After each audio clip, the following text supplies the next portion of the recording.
Hello guys, this is Keys to the Truth, and in this quick video I wanted to share some images one of my friends sent me.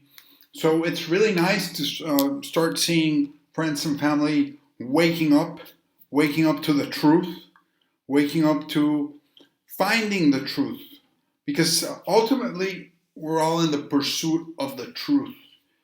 We won't necessarily get to the ultimate truth immediately, but as long as we're taking steps in the right direction, that's what matters. So I really love seeing stuff like this pointed out to me.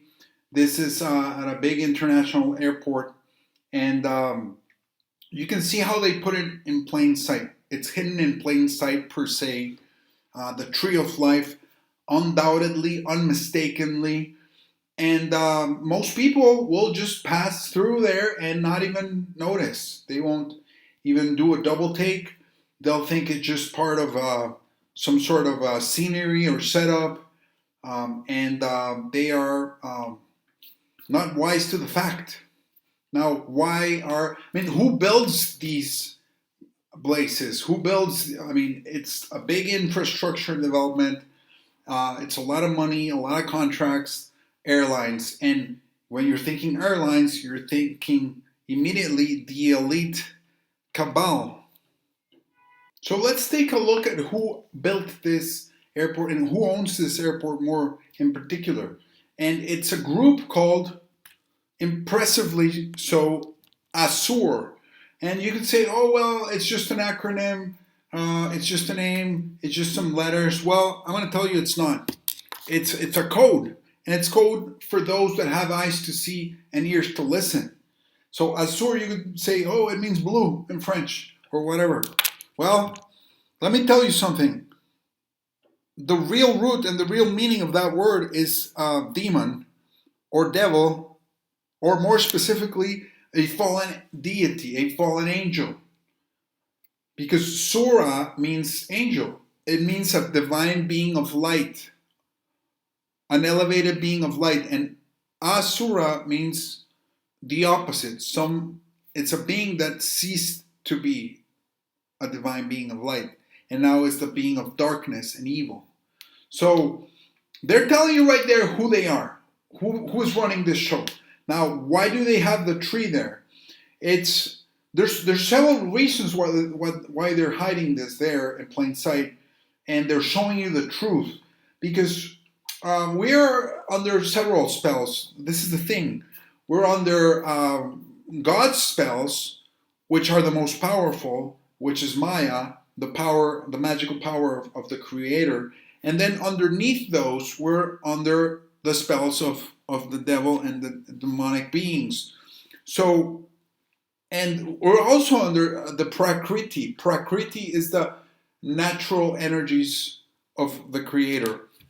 And we're under those spells as well. So we have to get out from under all these enchantments. And it's not easy. But if you're watching this video, you're well on your way. You're well on your way. And, you know, the key to unravel these enchantments, enthrallments, curses, or however you want to call them, is the same.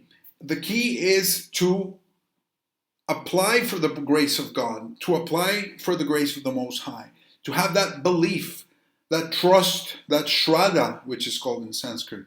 You have that shraddha, that trust, which is the same word in Sanskrit, believe it or not, for belief and for trust. So there's a big component there that you must trust.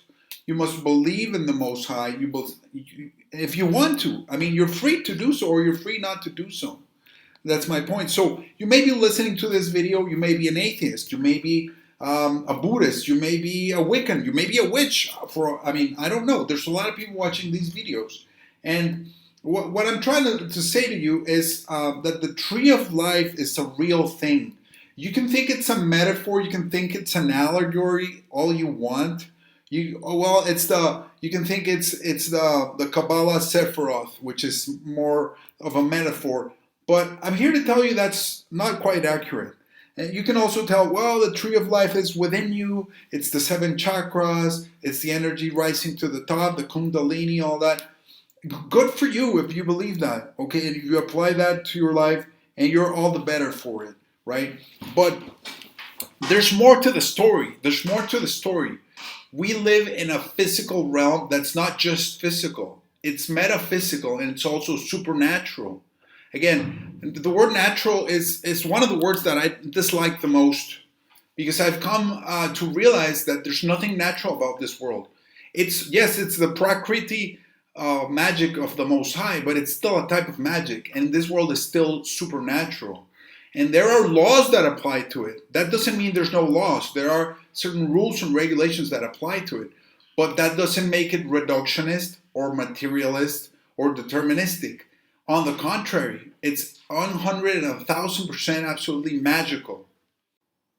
So it's very obvious what they're showing us here. They could be hanging dolls from the tree.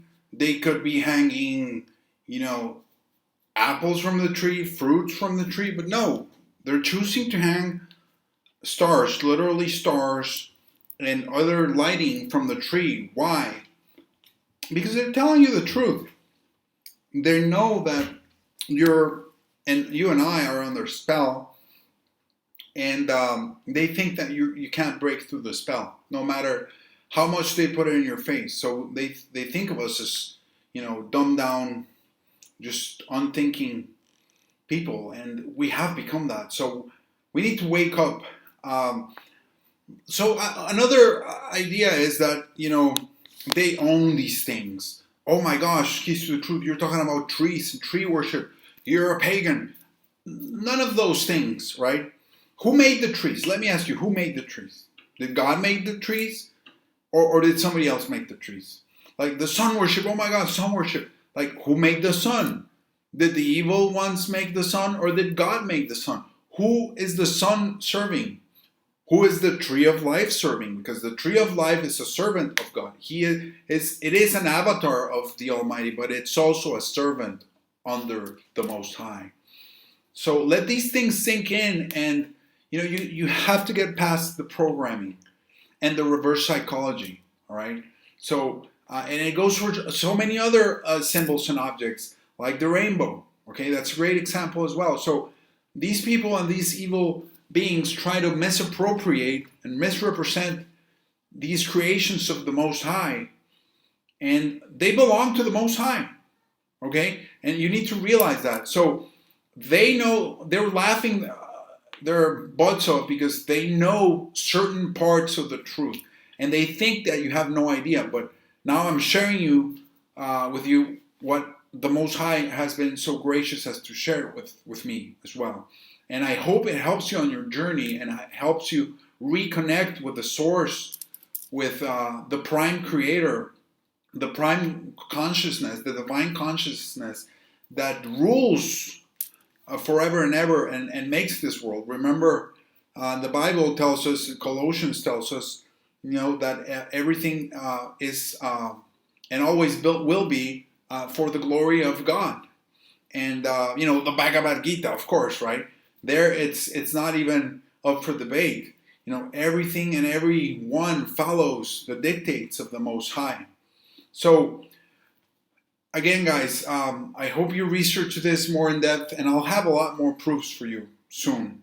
But seeing what's around you, seeing what the evil ones know, is one of the keys to the truth. It might be a negative key because they're always trying to delude you, but look for entertainment, look for the things they build, the icons they use, the iconographies, and you can glean some valuable insights into determining if something is truthful or not.